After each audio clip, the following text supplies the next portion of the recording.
Սա քաղաքական տերոր է, որը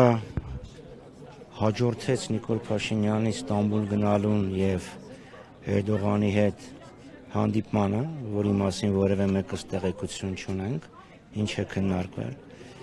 Հետո ինչ-որ մի հատ ֆելետոն են թերթում տպել, իբրև թե դա հեղաշրջման պլան է,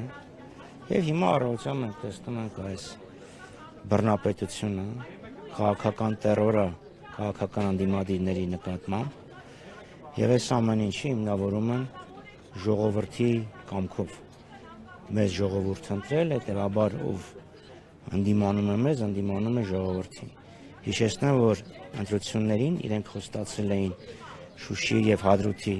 դեօկուպացիա, խոստացել էին անջատում հանուն փրկության Արցախի, խաբել են, դրջել են իրենց խոսքը, խաբել են, չեն կատարում իրենց կառավարության ծրագիրը, հետեւաբար իրենք ոչ լեգիտիմ իշխանություններ են։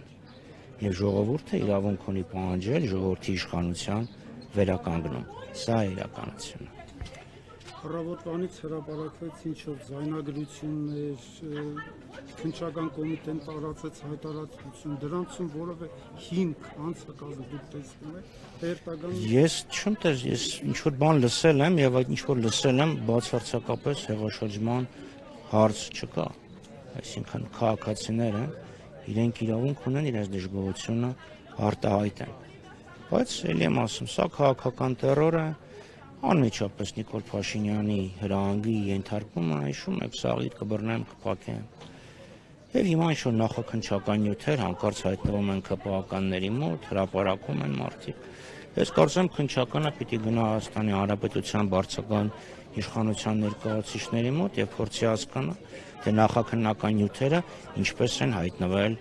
իրենց մոտ, ինչպես են հայտնվել բաց տիրույթում։ Դա հանցագործություն է։ Սրբազանի եւ մեր հայրենակիցների գործողությունների մեջ գոնե ես որևէ հեղաշրջման ակնարկ անգամ չեմ տեսնում։ Շնորհակալություն, պարոն։